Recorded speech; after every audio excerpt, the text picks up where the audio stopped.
Today we're concluding our Don't Give the Enemy a Seat at the Table.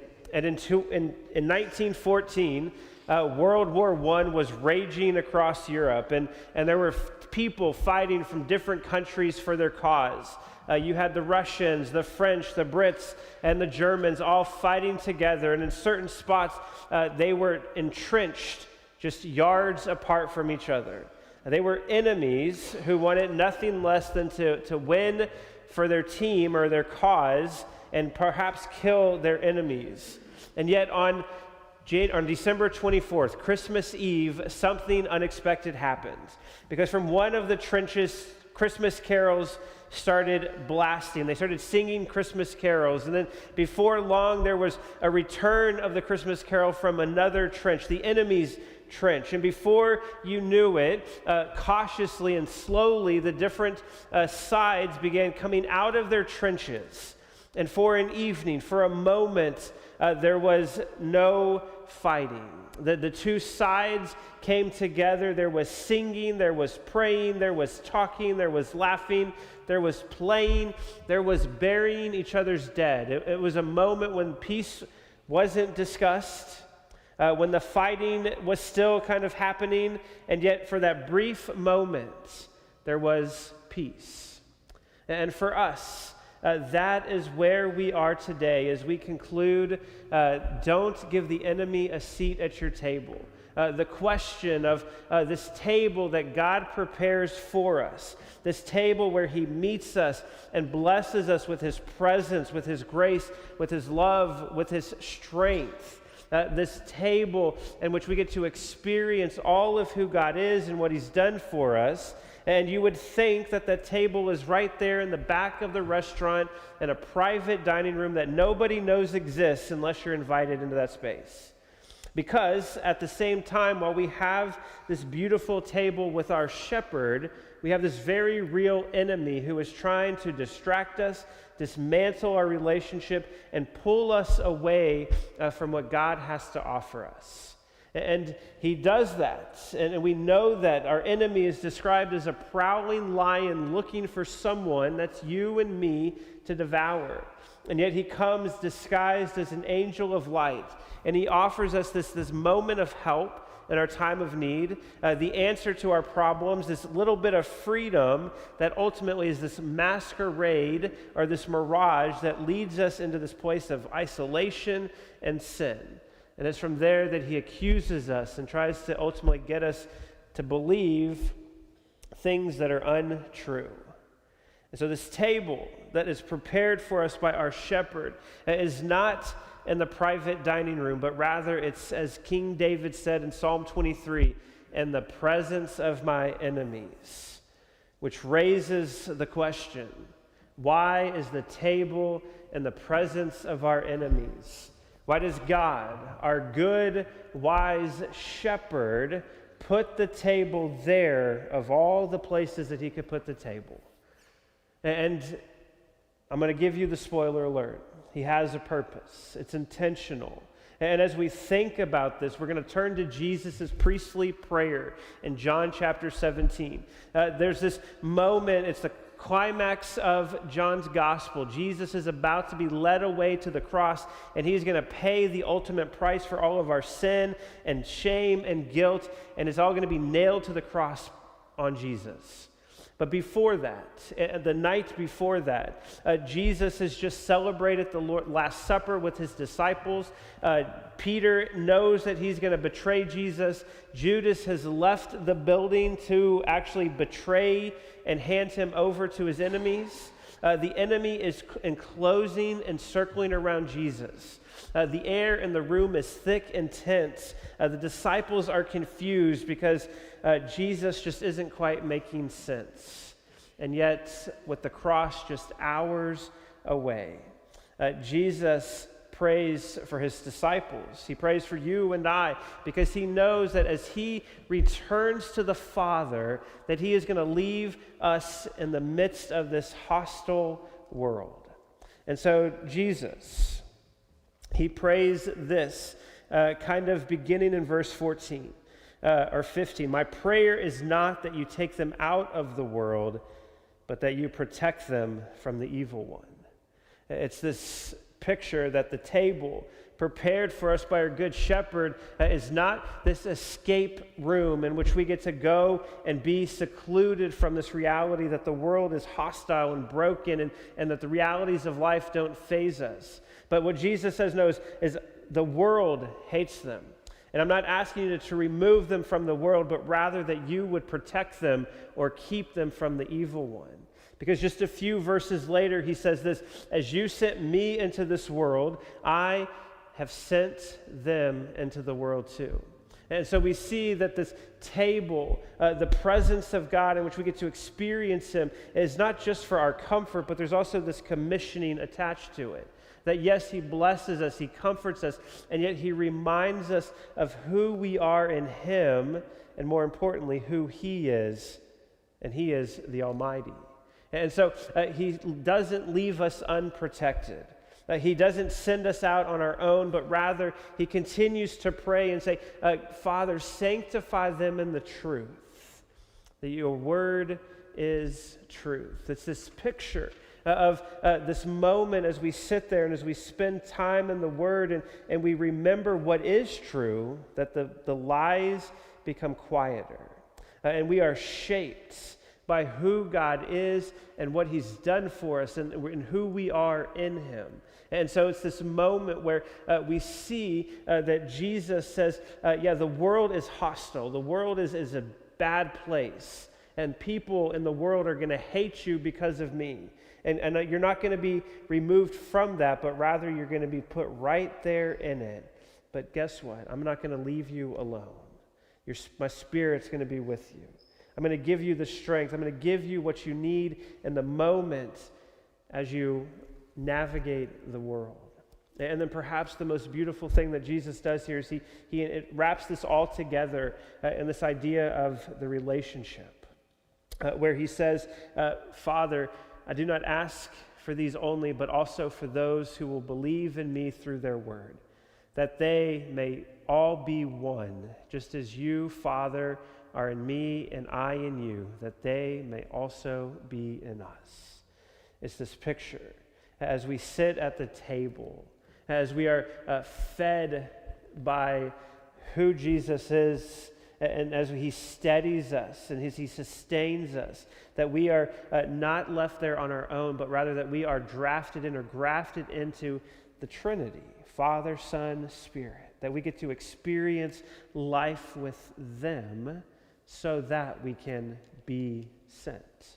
It's this picture that shows us pretty clearly that the table that King David talked about in Psalm 23 has a purpose. And part of that purpose is to show us how good God is and how close he is, that even in the middle of the fight, in the middle of the challenge and the circumstance and the difficult season, that he is close to us and that he is more than enough. That he is more than enough. Because as God sets the table in the middle of the world, in the middle of the difficulties and the challenges of life, we get to see that the best defense against the enemy trying to pull up a chair to our table is to linger with the Almighty. And here's what I mean by lingering with the Almighty. It's this picture, and perhaps you've experienced one of these types of meals in your life where you're sitting down at a table with someone that you really care about and love, and it's just you and them. Yes, there's noise all around you, but you don't pay attention to any of that. Your phones are put somewhere else. The room and the atmosphere, the lights are dimmed, the music is playing. You know, it's that kind of setting where it's just you and the other person. You're enjoying the food. You're enjoying the conversation. There's no agenda. There's no rush. It's just about being together. And that is the picture of what Jesus invites us into. It's a picture in which we linger, meaning we just sit there long enough for our hearts to calm down, for his peace to rush over us, for his word to speak into our hearts, into our lives, into our situations, to have its way with us so that we walk away with a changed perspective, with a renewed sense of strength, with this peace that we get to carry with us into whatever it is that we're fighting at that moment. It's this picture of what we get to experience as we linger with, spend time with, and allow Him to speak into our hearts and our minds.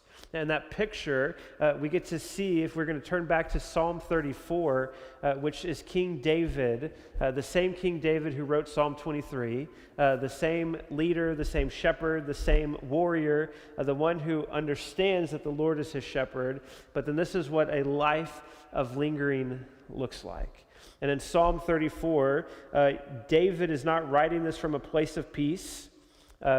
Imagine that. He's writing it from another trial in his life, another difficult moment in which he narrowly escapes death. And he actually escapes death by pretending he's crazy. And yet it's in this moment that he sees God come through in another real and tangible way that he writes these words from Psalm 34. And this is a picture of what it means to linger. He says, "I will extol or praise the Lord at all times. His praise will always be on my lips. I will glory, or I will boast in the Lord. Let the afflicted hear and rejoice. Glorify the Lord with me. Let us exalt his name together. I sought the Lord, and he answered me. He delivered me from all of my fears.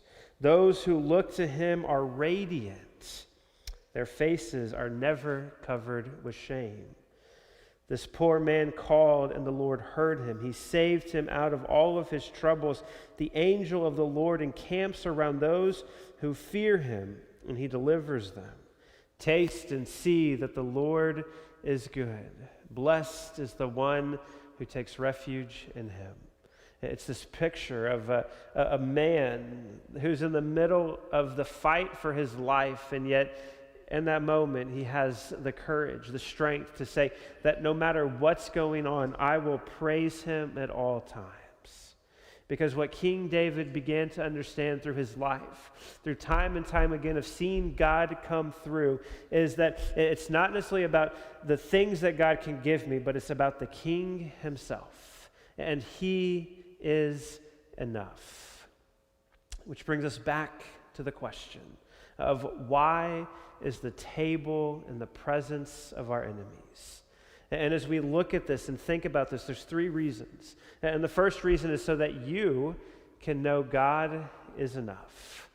I mean, think about your life, and as we think about life, no one likes the difficult moments, those hard seasons where we have challenges that we can't control that are beyond us. And yet, if we look back on life, it's those very moments that become the defining moments of our faith journey.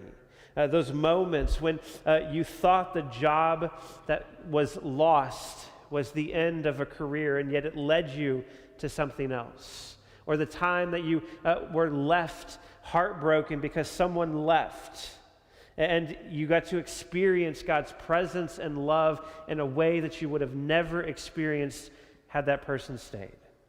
Or those moments of financial uncertainty where you have no idea how you're going to get through this month, and yet somehow God provides and just enough shows up.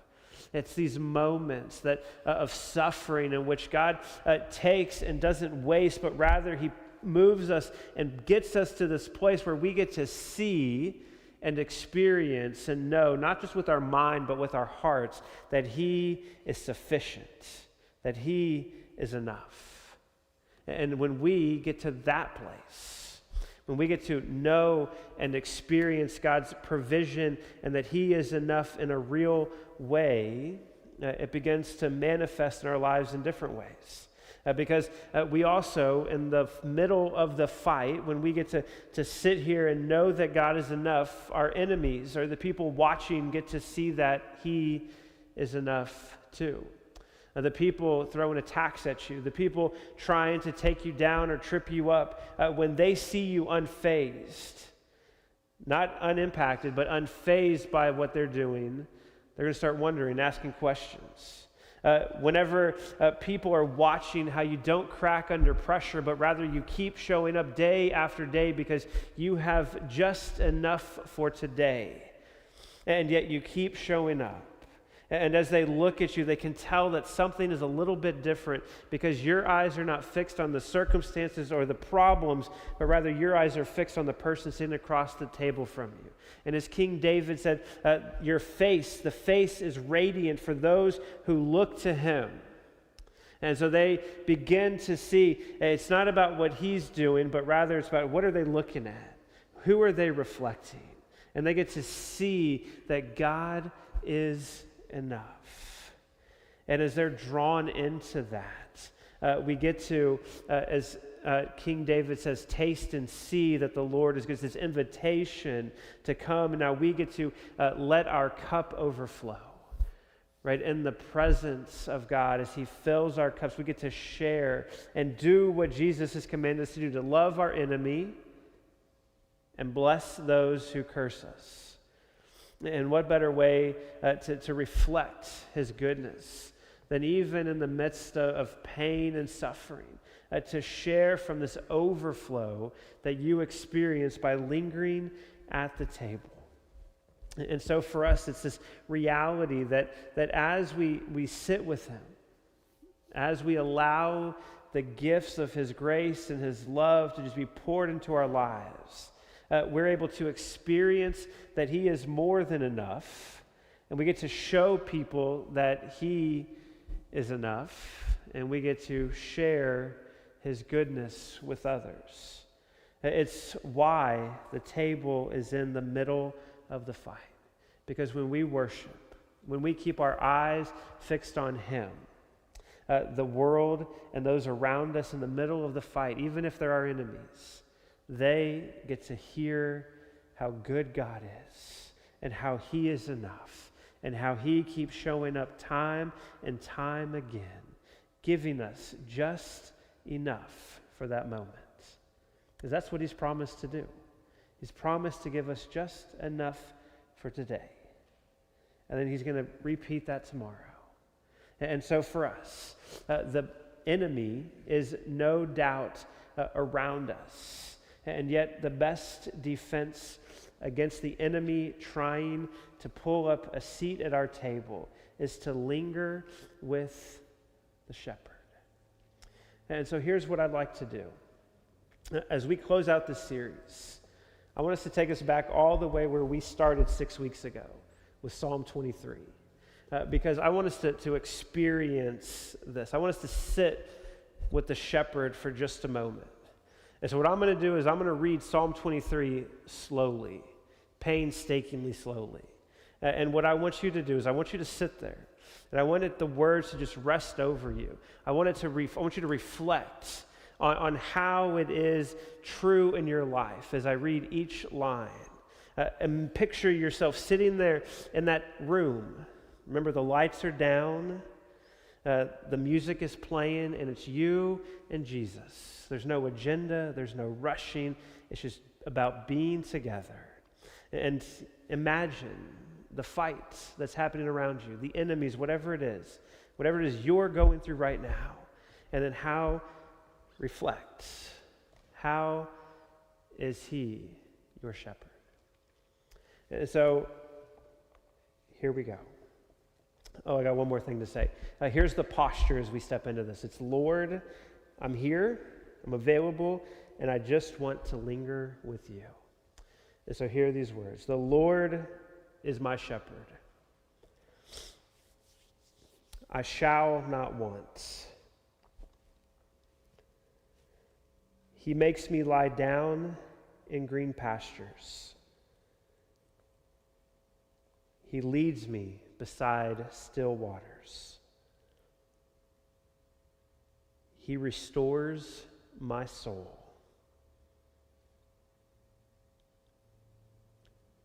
He leads me in paths of righteousness for his name's sake. Even though I walk through the valley of the shadow of death,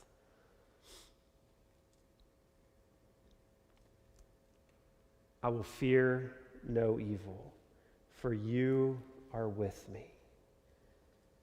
Your rod and your staff, they comfort me. You prepare a table before me in the presence of my enemies. You anoint my head with oil. My cup overflows. Surely goodness and mercy shall follow me all the days of my life, and I shall dwell in the house of the Lord forever. And so for us, the table is set in the presence of our enemies.